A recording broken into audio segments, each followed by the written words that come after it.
Chapter 10. No working star zap, no shooting star. Was it even possible for Ophelia to get back to Starland, Scarlet wondered? Even if they found Ophelia's wisher, and somehow she granted her wish in time? They could use Scarlet's star zap to lead them in the right direction at least, which Scarlet quickly had them do. But how? If every other star darling so far had collected less energy than she'd hoped to on her mission, could an incompetent starling like Ophelia ever collect enough to enable Scarlet's star and star zap to take them both home? The answer, Scarlet realized, was that it wasn't her problem. And she couldn't help smiling as she thought about it more. Sure, it would be too bad if a wish didn't get granted. Scarlet valued the energy wishes produced as much as anyone else. And yet, if it meant Ophelia was stuck on Wishworld and out of the cosmos at least for a little while, that would also mean Scarlet's star darling status would return, and her reputation would undoubtedly be redeemed. And Scarlet would just make up for the energy loss on her own mission, when the next wish orb chose her. The thought burned so brightly in Scarlet's mind, she couldn't think about anything else, including the quaint, quiet Wishworld town she and Ophelia soon found themselves in. Moon and stars, Ophelia murmured, as she hung close by Scarlet's side. She'd tried to link arms with Scarlet, but had instantly sensed her mistake. Wishworld is so much different than Starland City. Somehow I thought they'd be more alike. This town is different, Scarlet agreed, as she too took in the scene. Unlike the gleaming, high-rise-filled Starland capital that went on for floozles, not including the suburbs which stretched beyond that for floozles more, the Wishworld town appeared to be built around a single two-way street, lined with tidy little stores. Scarlet read some of the signs in the windows and above the rectangular glass doors. Lee's Hardware, Granny's Toys and Games, Marvin's Luncheonette, Annie's Fudge and Ice Cream Shop. She wasn't sure what every word meant, but she felt like she got the idea. A few dull yet cheerful adult wishlings strolled along the sidewalks, greeting one another as they passed. "Hey there," a man said warmly to Scarlet and Ophelia.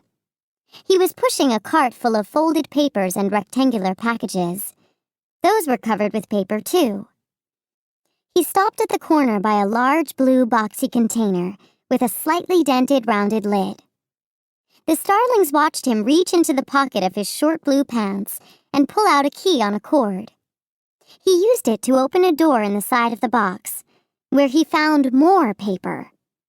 "He's one of the wishlings who asked me about the circus," whispered Ophelia. But he didn't seem too curious about her anymore. If he or any of the wishlings in the town thought Ophelia or Scarlet looked out of place, they were not letting on. "This seems like a small town," Scarlet told Ophelia. "I don't think all cities on Wishworld are this size. Just like on Starland, there are all different kinds. Have you ever been to Solar Springs?" "Solar Springs? You know, where Gemma and Tessa are from?" Ophelia shook her head. Scarlet shrugged. "You're not missing much. It's a lot like this place." "So where have you been?" she asked. Ophelia tapped her fingers together. "Nowhere," she replied. "I've never been outside of Starland City before. I mean, until now." "Not even Old Prism?" Old Prism was the original Starland settlement and the most popular tourist destination on Starland. Nearly every family took at least one vacation there. But not Ophelia's family, evidently. She looked down and shook her head in reply. "I didn't mean to make you feel bad," Scarlet assured her. "Star apologies. I'm just star-prized. You know, you're lucky you don't have parents like mine who dragged you all over Starland with them." "Do you really think?" "I think you're lucky to have parents," said Ophelia. She added, I never actually got to know mine. Scarlett caught a breath and swallowed it. Those were not words she'd expected to hear. She instantly wished she could take her own words back. But it was too late. Now what? She thought. How was she supposed to respond to something like that? So you're an orphan? You need parents? Feel free to take mine. Scarlett had never been good at finding the right thing to say. That kind of stuff was hard.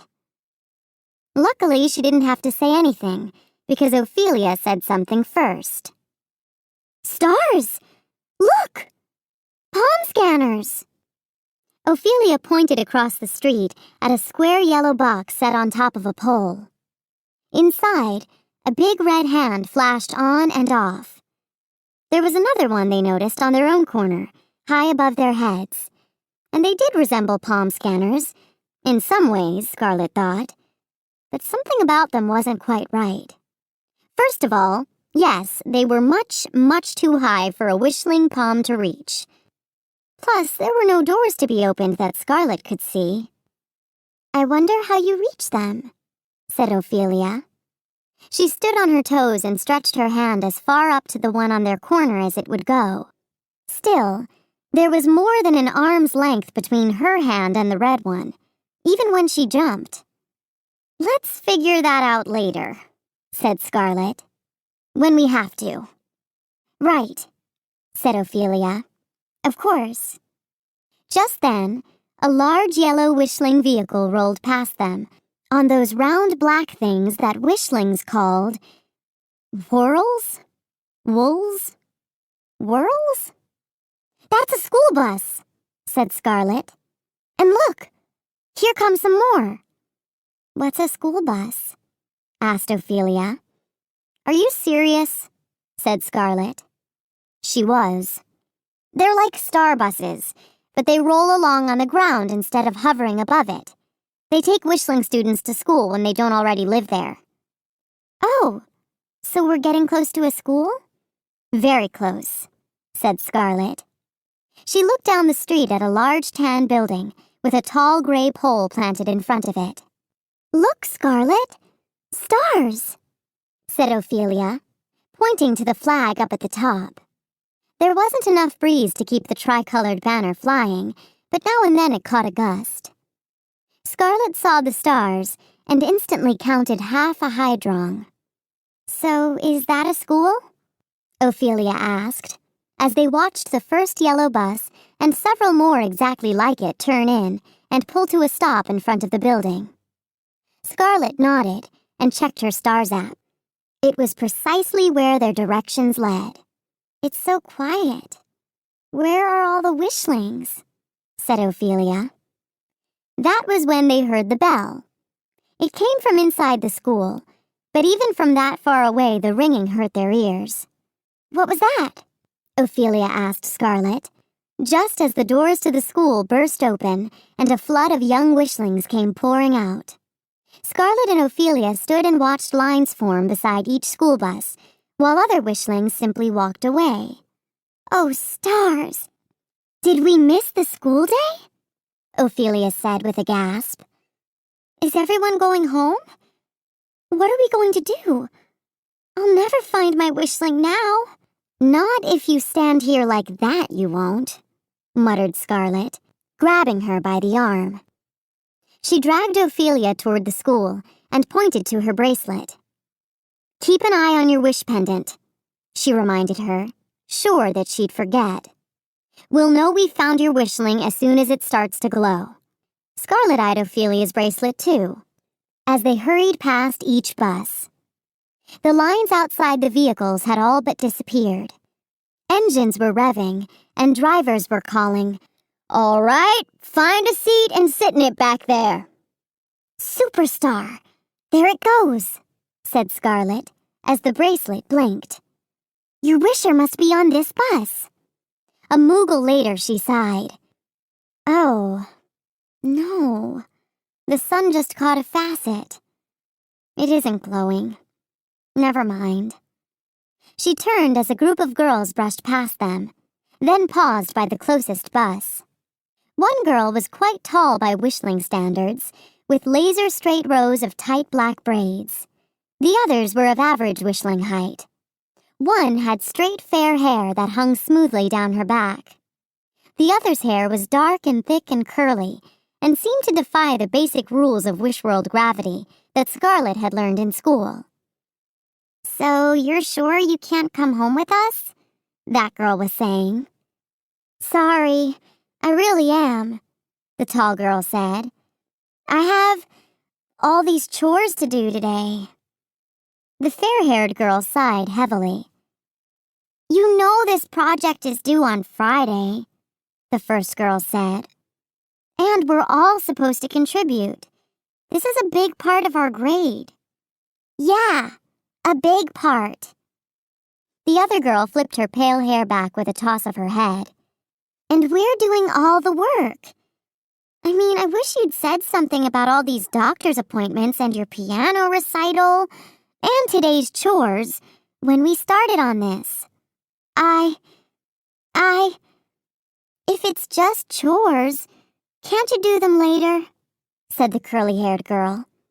"Won't your mom understand if you just explain?" The tall girl chewed on either side of her bottom lip. "Well, you see, it's my stepmom.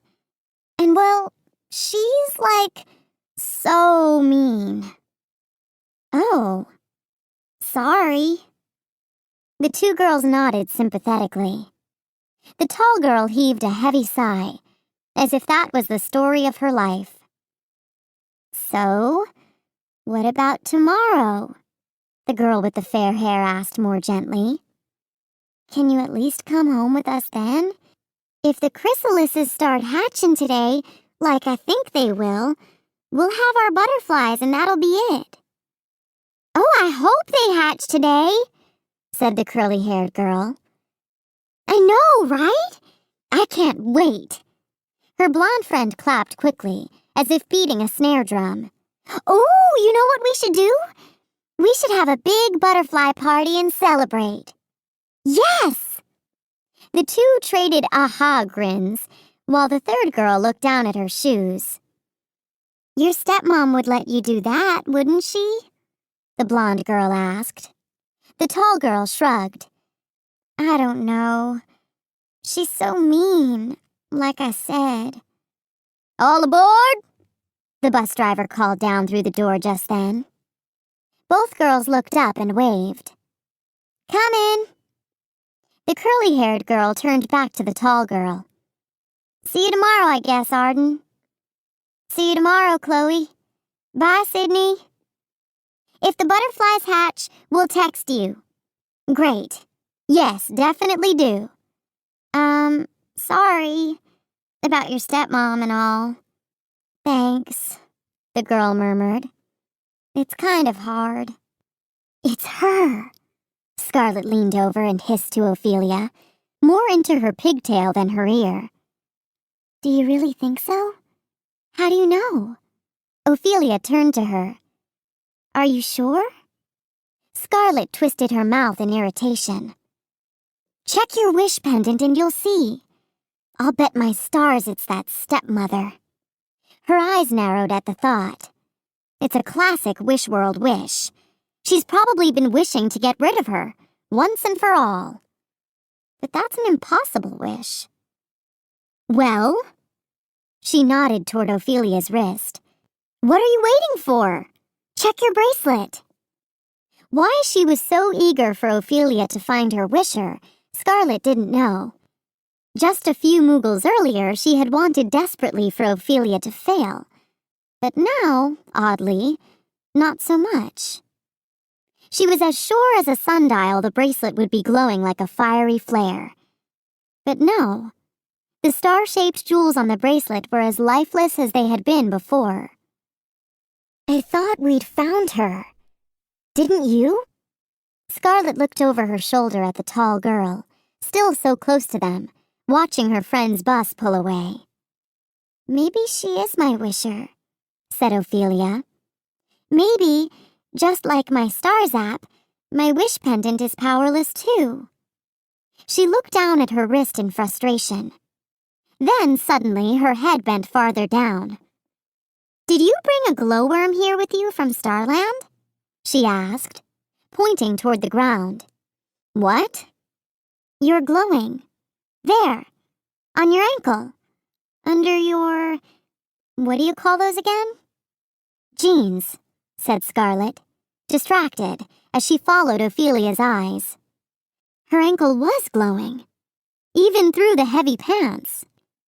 She yanked up her cuff to discover the hot pink star buckles on her own wish pendant boots, shining like quasars on her feet. She looked up at Ophelia. "It's not a glowworm. It's my wish pendant."